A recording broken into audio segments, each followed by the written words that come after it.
자, 우리 어제까지 그 교과서 104페이지 전까지 했었죠. 그래서 작품의 시대적 배경, 그 다음에 클로즈업 하면 어떤 효과가 생기는지 이것을 정리해 보라고 했습니다. 이번 시간에는 씬 17 난쟁이네 집 여기부터 시작하도록 하겠습니다. 콩나물을 다듬고 있던 어머니, 집 걱정에 콩나물 다듬기를 멈추고 한숨을 쉰다. 영이 지친 얼굴로 집에 들어오다 망연자실에 있는 어머니를 본다. 이렇게 돼 있어요. 어머니가 한숨 쉬는 이유가 뭐겠어요?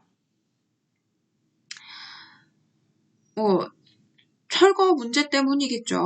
그죠? 이제 철거 배우장 받았기 때문에 그래서다 하고 그냥 여기 정리해두면 됩니다.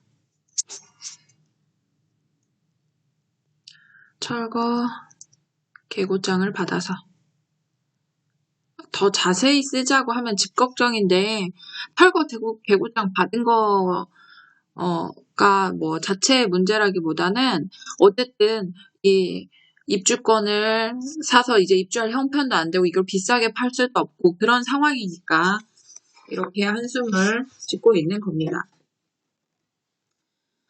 영희는 뭐 걱정스럽게 있고 영수, 영우까지 다 있죠. 영우는 미련 없이 뜨자 행복동 이름부터가 웃겼다고. 여기가 이들이 사는 이 굉장히 가난한 이 사람들이 살고 있고 이제 삶이 굉장히 지치고 힘든 그런 소외된 사람들이 살고 있는 이 빈곤한 동네가 낙원구 행복동이에요. 되게 아이러니하지. 낙원, 행복, 일하는 이런 단어들이 사실 이들의 삶과는 너무나 대비되는 단어이기 때문에 여기서 우리가 아이러니를 이제 느낄 수 있다라고 생각을 하면 돼요. 반어적인 거죠. 그러니까 이렇게 반어적 설정을 왜 하느냐? 이거는 이제 비극성을 더 강조하려고 해요. 비극성이라 함은 이 소외된 사람들의 비참한 삶. 소외된 계층의 여기서는 판자촌, 무허가 판자촌에 사는 사람들이겠죠. 소외된 계층의 비극적인 삶을 이제 더 강조하게 되는 겁니다. 비극보단 비참이 낫겠지?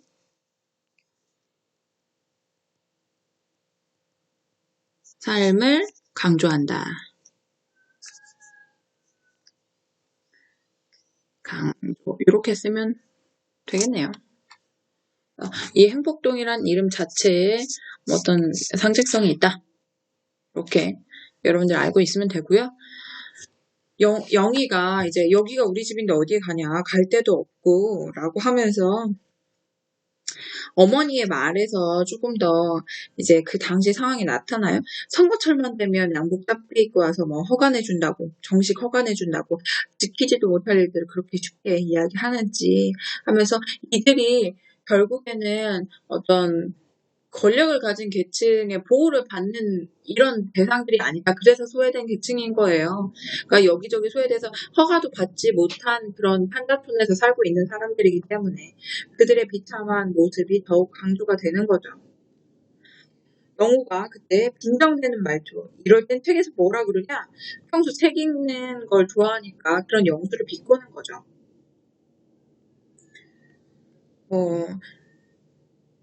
이렇게 지금 여기가 이 부분이 어디냐면 전개 부분이에요. 이제 막 갈등이 이제 막 시작하는 부분.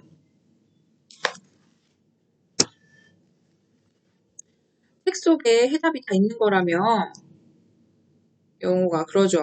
취직자리는 알아보고 있는 거야? 영수가 이야기를 하니까 이제 화제를 돌려버리죠. 말대꾸 제대로 못하고 여기에서도 인물의 성격이 드러나요. 조금 소극적인 성격. 뭔가 영우처럼 막 적극적으로 막 자기 생각 툭툭 내뱉고 그런 이제 성격은 아닌 거죠. 영수는 뭔가 이 비참한 삶을 그러니까 해결해내는 것이 이제 공부에 있다고 생각해서 책을 봤는데, 영호는 전혀 그런 방식으로는 해결이 안 될 거라고 생각하는 그런 인물이에요. 그러니까 영호가 걱정 마, 형보단 돈 더 많이 벌어올 테니까 이렇게 이야기를 하죠.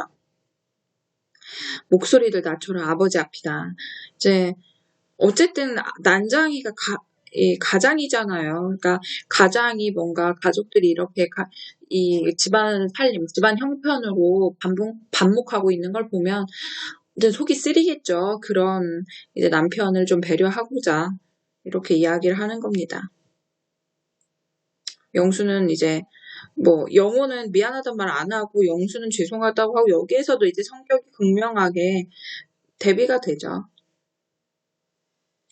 난장이는 어머니가 어떻게 했으면 좋겠냐고 하니까 아무 말 없이 공구를 들고 집 밖으로 나간다. 그러니까 미안하니까 일하러 나가는 겁니다. 여기에 대해서 영호 이제 대책이 없어, 대책. 돈만 있으면 다 해결되는 거 아니냐. 이제 신경질적으로 샌드백을 친다. 이런 것들도 다 어떤 성격을 보여주는 건데, 조금 거친, 반항적인 성격. 이런 것을 여기서 드러내주는 거예요. 이 장면들을 봤을 때 이제 인물들의 성격을 확실하게 파악할 수 있죠. 영호는 조금 소극적이고, 뭔가 책에서 이 사건의 뭔가 공부를 통해서 해결하려는 그런 정적인 모습이라고 하면, 영호는 그러지 않죠. 다혈질이고 허세 있고 이렇게 반항심 있고 거칠고 뭐 이런 성격들이 이 대사들에서 드러나는 겁니다. 지문에서도 그렇고. 영호는 가족 개인 무슨 얼어 죽을 이러면서 이제 이렇게 이야기가 끝나고, 영희가 집 앞으로 걸어 나온다. 집 앞의 건물은 이미 헐려서 빈터만 남았다. 동네 전체가 공사판이고 흙무더기다. 그러니까 거의 다 몇 개의 집만 빼고 나머지는 다 철거가 된 상태인 거예요. 걸어가던 영희 눈에 쓰러진 꽃이 보인다. 그 꽃은 원래 긍정적인 대상이죠. 근데 쓰러져 있다라는 것은 어쨌든 그 긍정의 대상이 무너져 버렸다는 거예요. 그러니까 뭔가 희망 이런 것들이 좌절되는 현실, 뭐 고통. 아이고. 아하. 뭐야? 이게 왜 밀렸지? 잠깐. 네.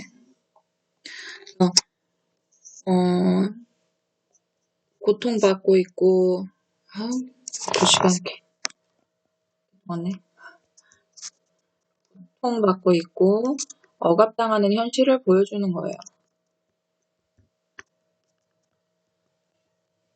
꽃을 다시 세워 땅에 묻으며 주변 풍경을 둘러본다. 꽃을 다시 세운다는 얘기는 어쨌든 꽃은 희망이니까, 희망을 다시 세운다, 소망을 다시 세운다, 나는 뭔가 행복해지고 싶다, 이런 것을 이 장면을 통해서 상징적으로 보여주고 있는 겁니다.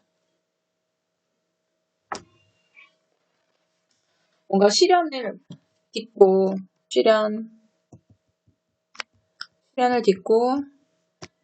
행복해지고자 하는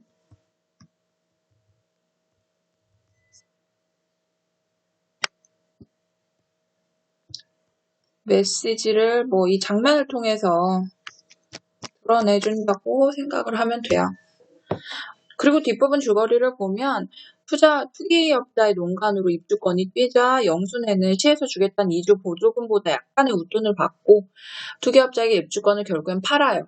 근데 빚 갚고 나니 남는 것이 없고 결국에는 집은 헐리고, 그래서 어머니 이제 허드렛일하고 영수와 영희는 공장에서 생계를 이어나가죠.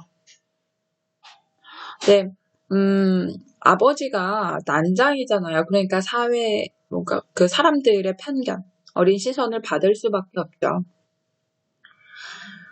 한편 입주권을 돌려주겠다는 약속을 받고 철거에 참여했던 영호는 자신이 속았다는 것을 깨닫고 투기업자를 찾아가요. 그에게 복수를 하려고 하지만 이제 영수의 설득에 행동을 멈추고 도망치던 투기업자가 자신의 실수로 불길에 휩싸여요. 영수는 동생을 지키기 위해 방아쇠를 뒤집어쓰기로 하고, 그러니까 비극으로 치닫죠. 이들이 결국에는 이렇게 꽃을 심었지만, 희망을 심었지만, 해피엔딩을 맞이하지 못합니다. 사실 전체 내용을 좀 보면,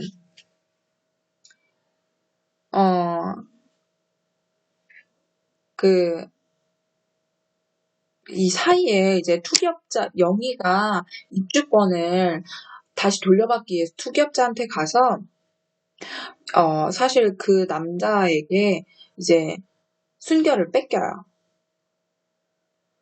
그리고 이제 그 남자가 밖에 나간 사이에 그 남자의 금고에서 입주권을 가지고 이제 집으로 돌아오는데, 영희가 집으로 이제 왔을 때는 이제 다 허물고 이제 가족들도 다른 곳으로 가버리고 이렇게 되죠.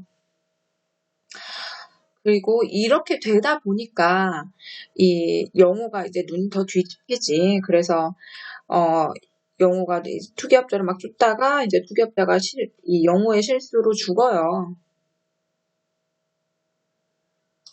그래서 투기업자가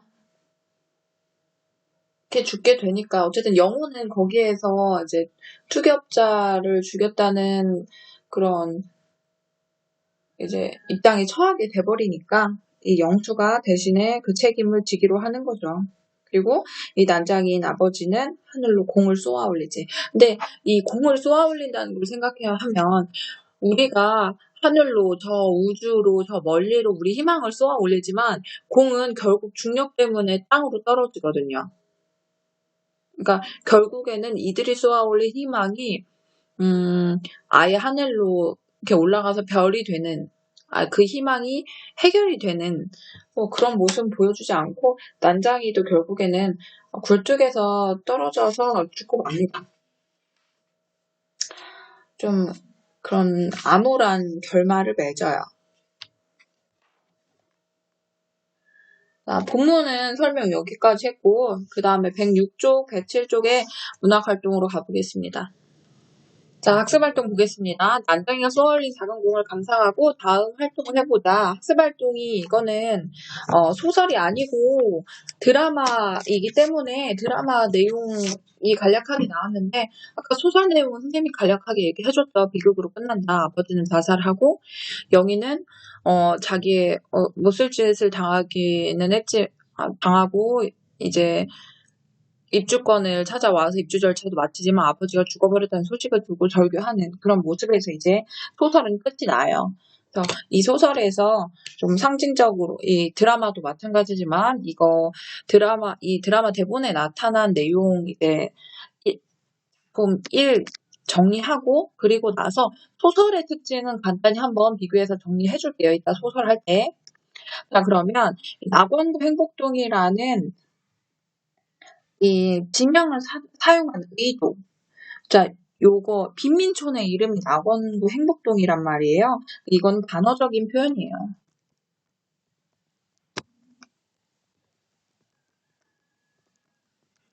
그래서 요걸 사용한 이유는 인물들의 현실이랑 이제 동네 명칭이 완전히 대조되죠. 인물들의 현실 이것과 동네 명칭이 대조를 이루어요. 완전히 반대의 성격을 지니잖아요. 이걸 통해서 이제 소외계층의 빈곤한 삶, 참혹한 삶을 강조하려고 하는 거죠. 소외계층의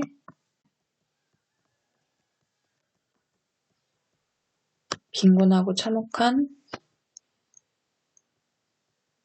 삶을 강조하려고 뭘 써요? 이런 단어적인 표현을 쓰는 거예요. 자, 난장이는 어떤 의미이냐? 난장이는 경제적 빈곤층을 의미해요.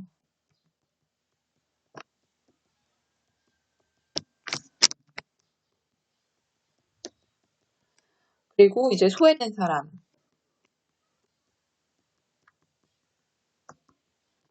그다음에 노동자. 그 당시에 이제 의릴 수밖에 없었던 그런 노동자. 이렇게 상징을 합니다. 중심 인물이 난장이로 이렇게 설정되어 있는 것은 이제 이들의 이야기를 하려고 이렇게 하는 것이고, 이 난장이가 있으면 거인도 있죠. 이제 요거와 대비되는 소설에서 보면 이제 거인은 그럼 뭐냐. 거대 자본. 이들이 결국엔 입주권을 거대 자본이 싼값으로 사들이고 그들은 또 거기서 이익을 취하고 이런 구조를 보여주거든요. 자본가. 그러니까 거대 자본을 가진 사람들이 있기 때문에 난장이는 거기에 비해서 더 소외될 수밖에 없고 더 빈곤할 수밖에 없고 이런 구조.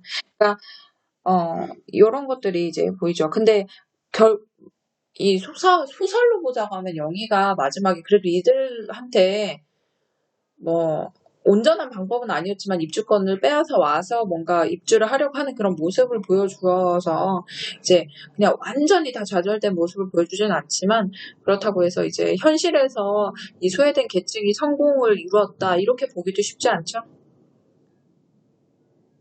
비행기 지나가네.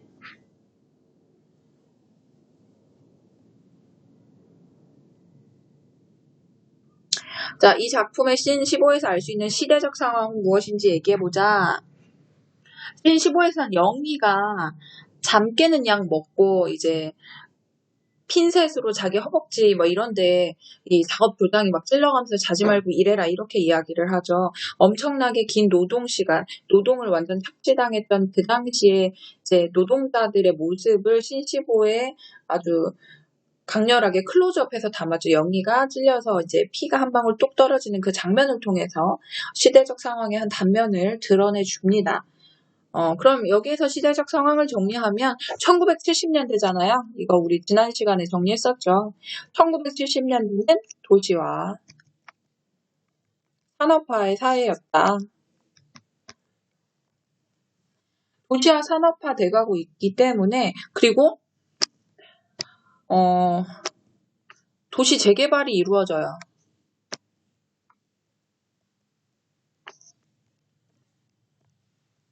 그러니까 이거는 일반적인 그 당시 시대 상황이고 씬 15에서만 따로 떨어져서 보자고 하면 여기에서 이제 영희와 동료 아줌마의 모습, 그러니까 파마 아줌마의 모습을 보면 여기에는 이제 산업화가 이렇게 급속하게 이루어지니까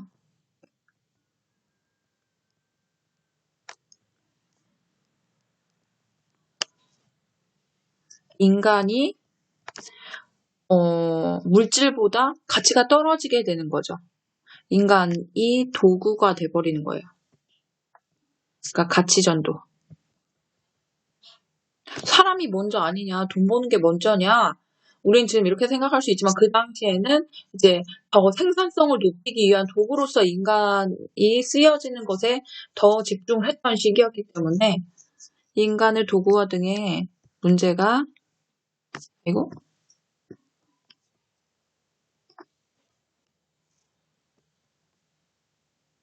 나타났던 그런 시기였습니다.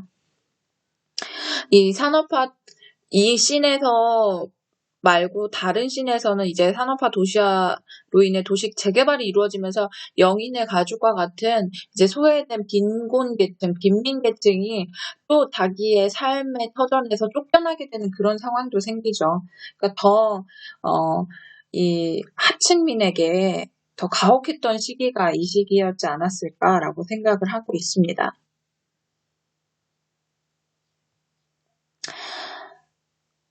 그래서 여기에서 하나 더 추가로 정리를 하면 이 소설에서 나타난 사회 문제점, 이 소설? 이거는 이제 드라마이지만 소설에서로 이제 다시 돌아가서 한번 보자고 하면 소설에 나타난 현대사회의 문제점.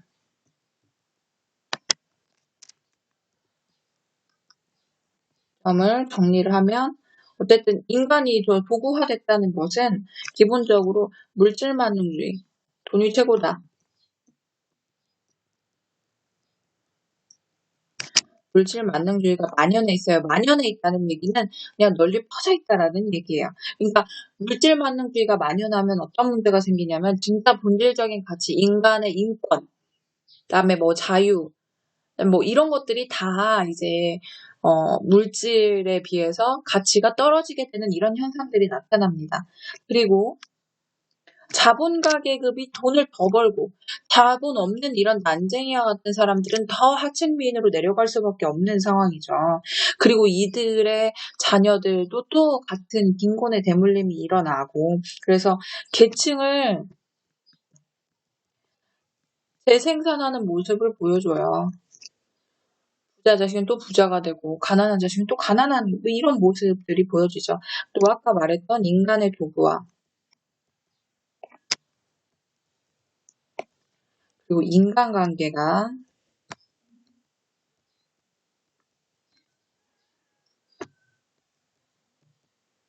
단절 이렇게 해서 뭐 공장에서도 보면 알겠지만 공장에서 사실 이 영이나 이런 여공들을 사람 대 사람으로 대했다고 하면 작업 반증이 그렇게 가혹할 수 있겠어요? 그러니까 그냥 계약 관계니까 내가 너를 고용했으니까 혹은 너는 나의 아랫사람이니까 시키는 대로 해야 돼. 그러니까 뭐 사람과 사람의 계약 관계가 철저하게 이제 인간 대 인간이 아니라 계약을 통해서 이루어지다 보니까 다양한 문제들이 생기게 되는 겁니다. 그러니까 이제 이 작품 우리 단원의 목표인 이제 매체와의 관련성에서 한번 보면 이 영상 매체의 표현상의 특징에 주목하자고 했죠. 원래는 소설인데 이것을 드라마라는 영상 매체로 바꾸어서 보다 보면 표현이 약간 달라진다. 그것을 이제 장면과 한번 비교를 해보는 거예요. 원래 소설에서는 뭐라고 돼 있냐면 형은 이상주의자야. 말을 하고 나는 아주 기분이 좋았다. 여기서 나는 영어죠. 이게 소설에서의 또 특징이 뭐냐면 이 소설은 1인칭 주인공 시점인데 그 이야기가 전개되면서 시점이 영호의 1인칭이었다가 영수의 1인칭이었다가 영희의 1인칭이었다가 이렇게 1인칭 주인공의 초점이 바뀌어요. 초점 인물이. 그래서 소설에서는 이 초점이 맞춰진 화자의 심리를 이제 1인칭 주인공 시점을 통해서 더 심리를 잘 묘사를 하게 되는데 이 인물들이 중간중간 바뀐다. 이게 이 소설의 하나의 또 특징입니다. 어쨌든 여기서 보면 이 영호의 심리가 아주 더 구체적으로 서술이 되죠. 기분이 좋았다. 이렇게 나오잖아요. 나도 형만큼 달았다는 것을 알려주고 싶었다. 우리가 드라마로 봤을 때는 이 마음까지는 뭐 우리가 좀 추측해야 되잖아요, 보면. 근데 소설에서는 그 심리를 이제 그대로 그려내줘요. 다른 아이들과 달리 어려운 말을 할 수 있을 만큼 잘했다는 것을 알려주고 싶었다. 나는 고민하는 이상주의자의 얼굴을 쳐다보았다. 고민하는 이상주의자는 이 영수를 이야기하겠죠. 기대는 어그러졌다. 형은 화가 나 있었다. 나는 그때 형이 화를 내야 하는 까닭을 알 수 없었다. 이렇게 이야기를 하거든요. 자기 눈에 비친 형의 심리를 이렇게 보여주는 거예요. 근데 이제 드라마로 보자고 하면 드라마는 1인칭 여기는 1인칭 주인공 시점이야. 소설은.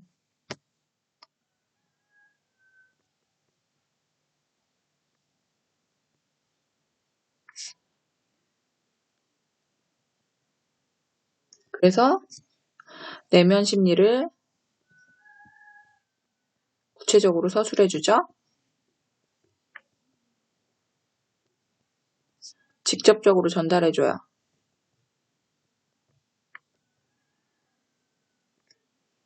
근데 드라마는 다 3인칭 시점이에요. 드라마에 이제 내레이션이 있는 드라마가 있기도 했지만 흔치 않거든요. 드라마는 3인칭 시점이야. 이들을 바라보는 카메라가 이제 이들이 있는 공간에서 카메라가 드러나지 않는 것처럼 3인칭 시점에 카메라가 외부에서 인물들을 그냥 객관적인 시각에서 보여줘요. 카메라가 외부에서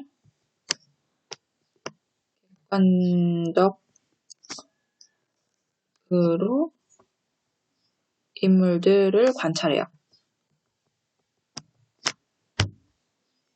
그래서 심리가 직접적으로 드러나지 않아요. 우리가 유추해야 돼. 이 대사와 행동을 통해서. 심리가 직접적으로 네? 드러나지 않아요. 그러면 어떻게 해야 돼? 우리가 대사, 행동 등을 통해 드러나는 거예요. 심리를. 그럼 우리는 대사 행동을 통해서 인물의 심리가 어떤지를 이제 추측을 하는 거죠. 그래서 이게 이 영상 매체로 표현하느냐, 이제 이 글로 쓰는 이제 소설으로 표현하느냐에 따라서 인물의 심리가 전달되는 방식도 이렇게 다르다. 여러분들이 요거를 꼭 기억하고 넘어가야 됩니다. 그다음에 이제 107쪽에 2번. 이번에 2번으로 넘어가는데 다음은 원작 소설에는 없는 장면인데 이러한 장면을 삽입한 까닭을 생각해보자. 자, 원작 소설에 없는 장면이에요. 왜 드러냈을까? 드라마를 통해서 영상을 통해서만 보여주고자 하는 메시징이 있겠죠. 앞으로 어떻게 살아가야 되나 이런 상황 속에서 쓰러진 꽃이 보여요. 근데 아까 얘기했죠. 쓰러진 꽃을 영희가 다시 세워서 꾹꾹 눌러 담죠. 그러니까 이건 뭐냐면 내가 우리의 희망이 이렇게 쓰러져 있지만 지금은 실현의 상황이지만 그래도 이 꽃을 다시 세워서 꾹꾹 얘가 잘 자라게 할 거야. 우리의 희망을 언젠가는 이뤄낼 거야. 이런 의지를 이 장면을 통해서 상징적으로 보여주는 거예요. 여기를 정리하면 아이고 현재 실현을 딛고 일어서려는 의지죠.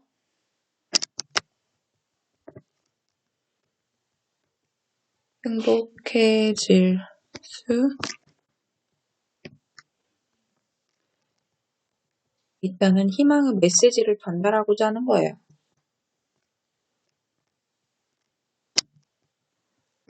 상징적으로 응?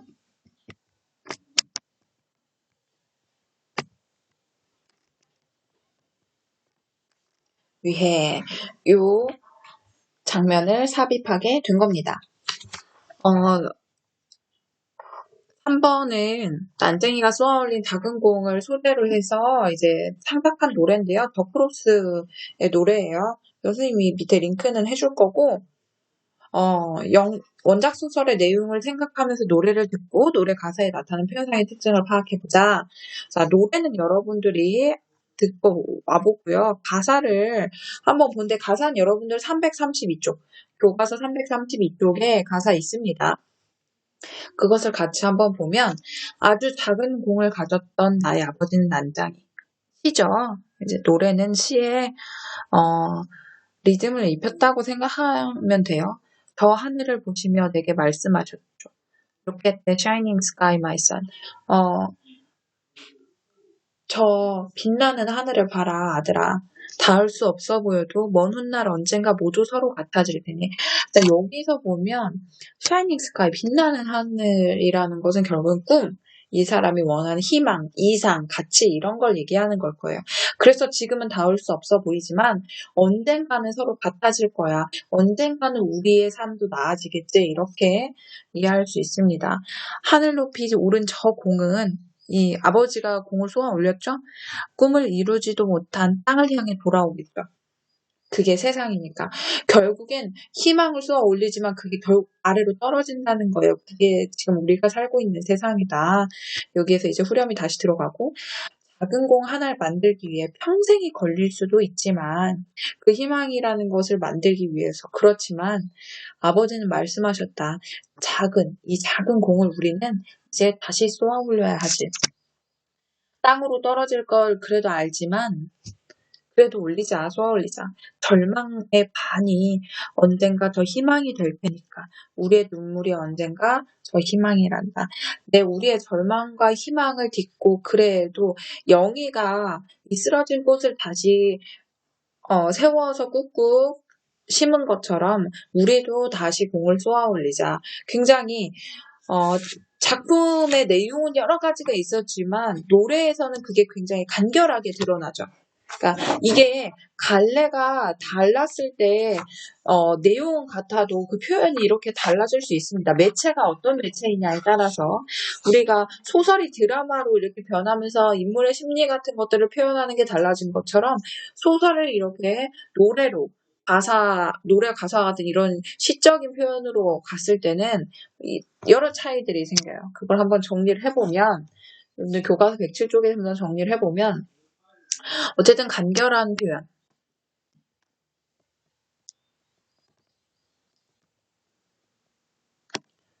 왜냐면 노래할 수 있는 글자 수가 정해져 있잖아요. 글자 수. 음수율. 우리가 노래할 때 진짜 엄청나게 빠른 랩으로 미친 듯이 다다다다다다 한다고 해도 그 리듬 안에서 소화할 수 있는 양이 있는 거예요. 그렇기 때문에 간결하게 표현할 수밖에 없고, 그리고 두 번째로 함축적인 어휘를 사용합니다. 시의 특징이죠. 소설과는 다르지.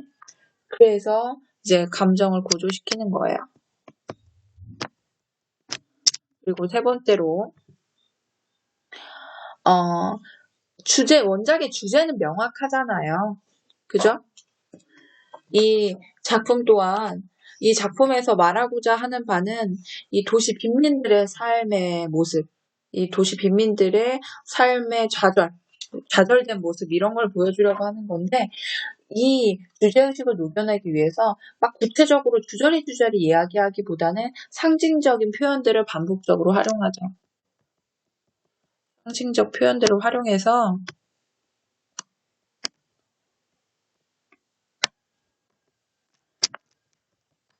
주제를 효과적으로 드러내요.